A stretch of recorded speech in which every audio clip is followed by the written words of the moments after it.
Hello dear viewer, I am leesusss, and welcome to Light Crusader, the first in the... What was I going to call this series again? I can't remember. leesuss's Dusty Old Bits or something similar? Anyway, this is... So we're starting off with this one. This is a Sega Genesis, Sega Mega Drive game. And Sticks on My Head is probably one of the last ones I've played on that console system before I moved pretty much fully to only PC after this. And I remember it for a few reasons. So it's an isometric adventure game. Now there were lots of isometric games in the past that I played for years and years, but they were mostly puzzle games. This was the point when you started to get games where you could fight as well as going. You go to each room and you would maybe solve a puzzle, but you'd also fight things, which didn't really happen in the past. The systems couldn't do that. I'll talk a bit more about the isometric puzzle games when I show you one of those, like Head Over Heels or something. But this stuck in my mind along with Landstalker as one of the two that I remember clearly have been in this sort of format. And it's got some problems, but I remember it playing it quite a few times and it being okay. It wasn't quite what I wanted, but it was okay. Let's get started anyway. We can go through the hilariously bad intro, and then we can hold on a second. I had a little play around already just to get the controls right and the volume, because these games are incredibly loud. It's what I found. A new game. Mysterious old man with purple eyes wants revenge for some reason. I can't remember why. Lots of things were in the manual in these days, and although I own the game somewhere, I don't know where it is. It's somewhere in the loft, and it has the manual there. So you wouldn't always get the full introduction that you would in a game of what was going on. But a very Japanese adventure game is the style of it. And here's David the swordsman.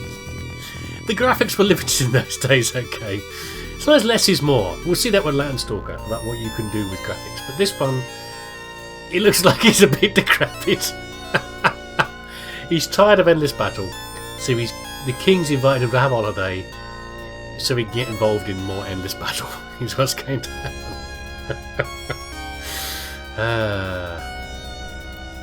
Yes. I can't skip through these, unfortunately.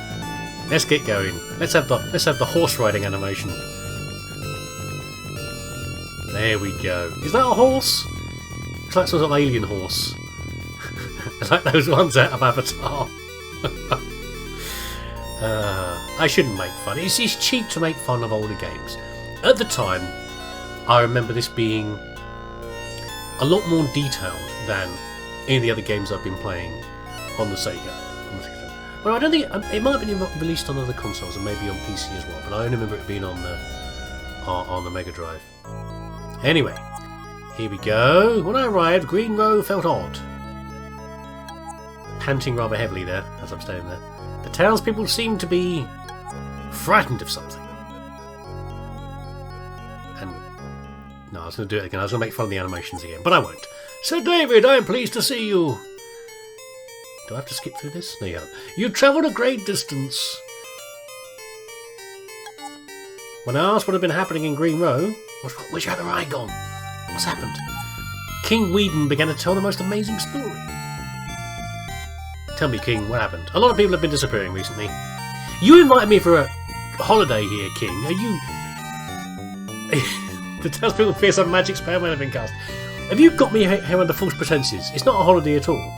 You are such a gifted swordsman, Sir David. Please search for the missing people. Okay, yes. Am I free to do? I certainly will. Am I free to go now? I didn't really want a holiday anyway. Right, so here we are. This is, in case you weren't aware of what I meant by the isometric game. It's probably another technical term for it, but I always thought just isometric games.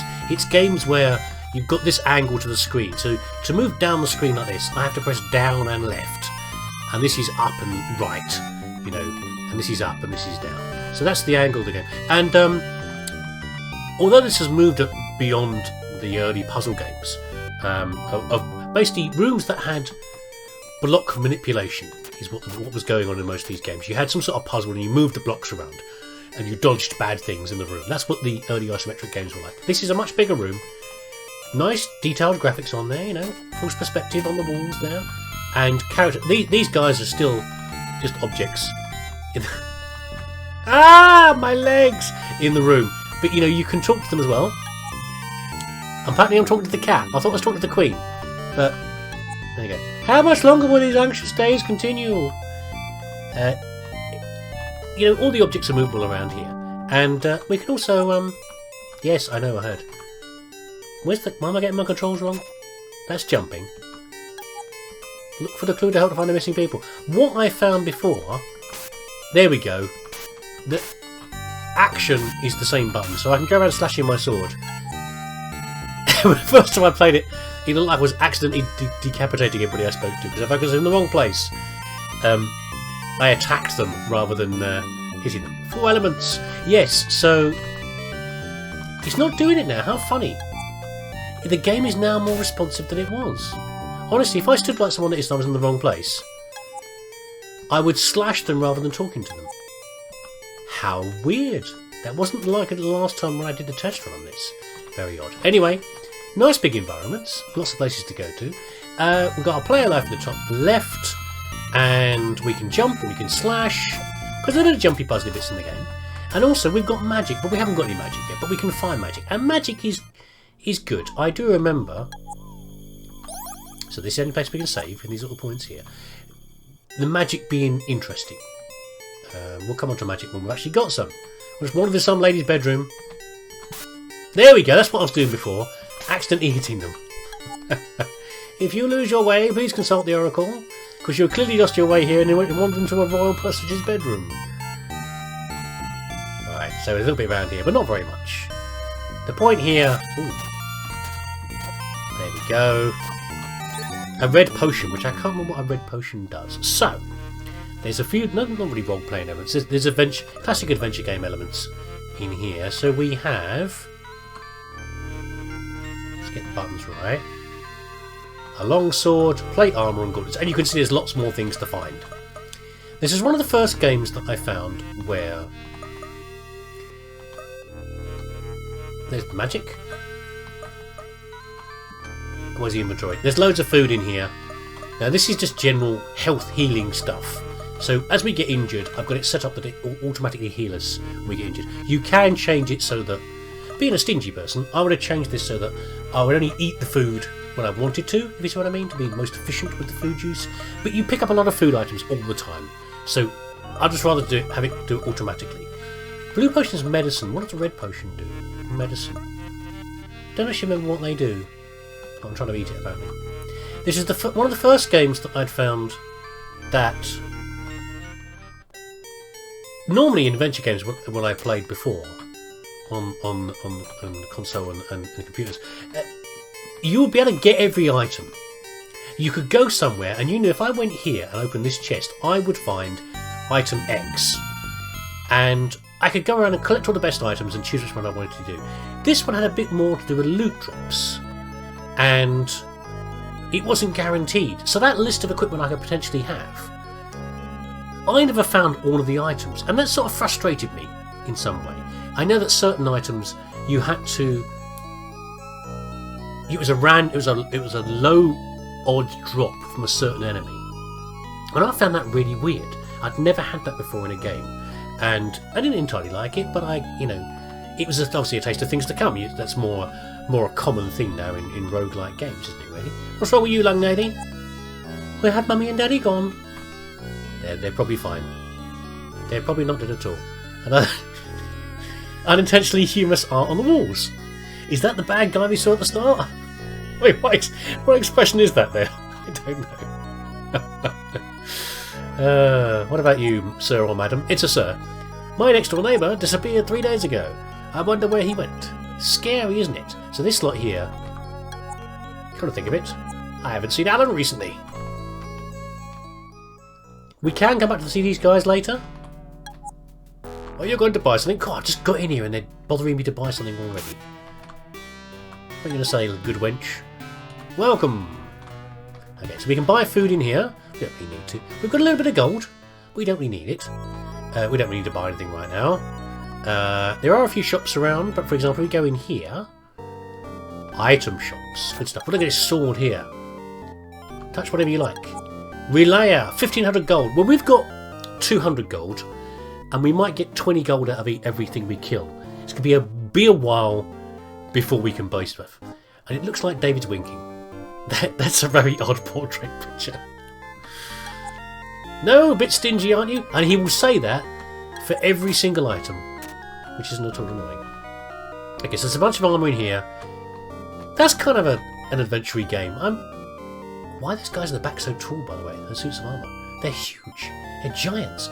I remember that in some games where they would almost show you at the start things that you could buy, but you can't afford them yet. Something to aim for. You know. And what's around here? It's another shop, maybe? Another bizarre portrait. Is she putting up 2 fingers? Very rude. Only in Britain, though. Doesn't matter. What about in here? We'll go in here. We've got a truly stupendously huge piano. Hello. Stop jumping. Would you like to hear my music? You'd love to, wouldn't you? I've got no choice to, apparently, because I'm very polite. I was saying to one of my kids the other day, what is it with sort of Japanese role-playing games, and in Landstalker as well, with pianos? There's always someone with pianos in there somewhere. What is the obsession with a piano? In this case, obviously playing it very badly indeed. It's okay, I'm not particularly talented. Oh yeah, no crap, lady. What I don't remember is if I saw that as a kid, what I thought about it. Did I go like, whatever, or did I say, did I think it wasn't very funny, or did I probably didn't find it very amusing, but I don't know. I can no longer remember what I thought about the game at that time. I remember the good bits, I guess. I don't remember the bits. Some of these bits in this game, I honestly don't remember them at all. I remember snapshots of this game and sort of the general feeling of playing it, but not much more than that. We've got more items we can buy here. A blue potion. I can't know what blue potion does, so I'm not going to buy it. At which point she says boo-hoo. Now who's crying here? Because that lady there does not appear to be a child, but the picture looks like a little girl. I don't know. What's this? Someone's bag? What sort of shop is this?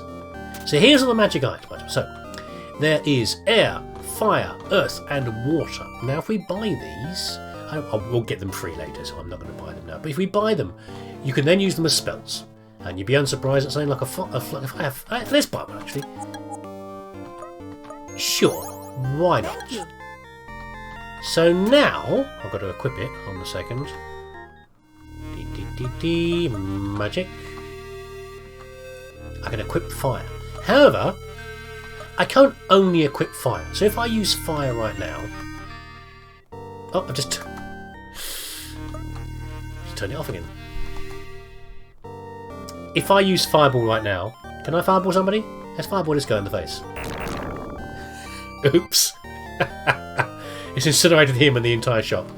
So that's as a fireball, and the other ones do things like, I think earth does some sort of attack, and then and this one does healing.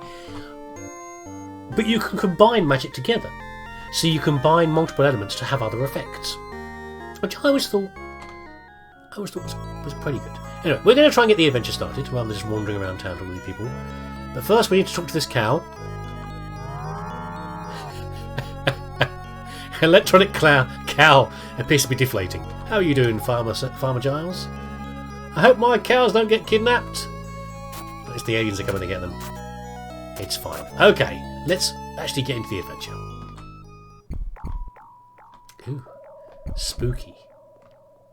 Now, you can get a hint to come here, but also if you wander around enough, you find there's nowhere else you can go really anyway, apart from around here. And we've got this mysterious hatch on the floor. And like all good adventurers, we know gravestones can either be broken or shoved around. So let's go and discover where the townspeople have gone. That's not spooky at all. Okay. So, a more typical part of the adventure, which I think we'll go this way first, probably. Slimes are bound to be evil. Let's go and kill them. This is more typical for the game here. Oops. Kill things. Get drops. By the way, that music will drive me around the bend. And probably you as well, actually, so you're welcome. Oh, you notice that the enemy has got a health bar up there. And did manage to hit me. We've got some bread. Food items are a common drop. They're just there to really chop you back up again. With your health. But here's the typical... Oh, I've lost the money. Typical sort of adventure. You just wander around the little rooms. And some of the rooms will be fighting like that one. Some of them will be puzzling. This one. Turn the beam around. Oh, there we go. And... Eat fireball! We've got a bunch of gobbos. Now, this game is set on hard for some reason. I don't know why. Although I aim the game... I used some food up because I got hurt there. It's an old emulator, obviously. I'm not playing this on my old Sega. Don't you do it! It is set on hard, but that's fine. I think I should be okay. The game is not that hard. I seem to remember some of the bosses could be a bit mean. The traps are more likely to kill me, and the jumping puzzles are more likely to get me. Gruesome! A gruesome kill.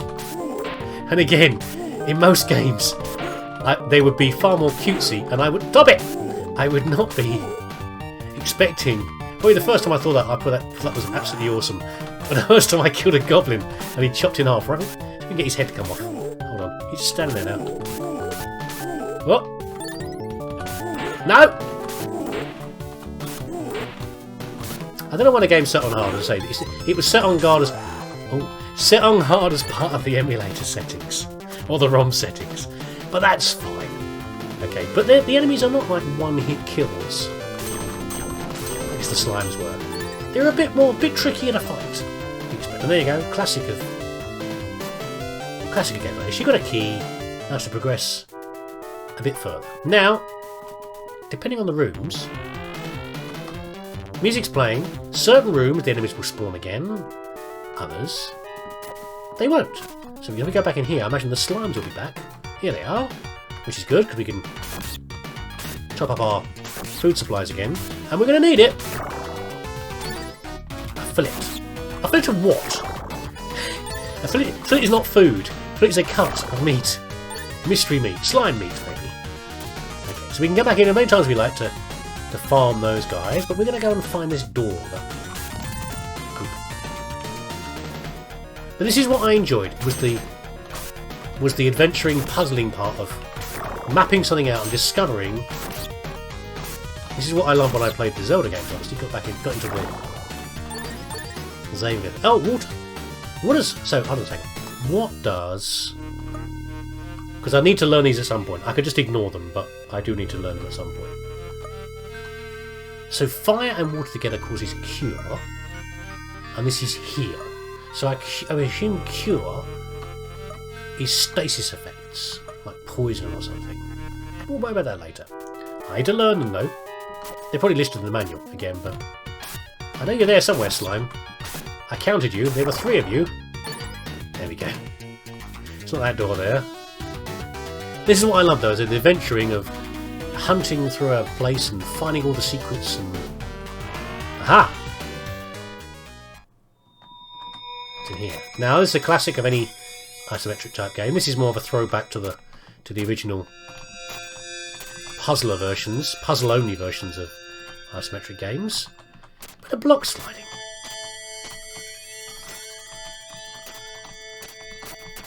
Come on.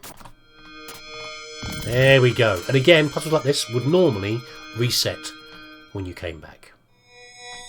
So here we go. We've been given some more magic. We've got air and earth. A door opens somewhere. Right, let's look at this magic over here and see what the magics do. Wind dimension blows enemies away. Earthquake is probably an AoE. I've got meteor, sounds awesome. A fire wind. But of course, every time you do these, guardian, and ice. And of course, we can create shield. We can create 3 together. Confuse. And what's the ultimate one? Judgment. But of course, when we use this power-up, it will use each of the magics as we do it. And I want just a general attack spell, no? So that is fine. See, the puzzle had been reset. That's fine because the door was open. Let's go over this way.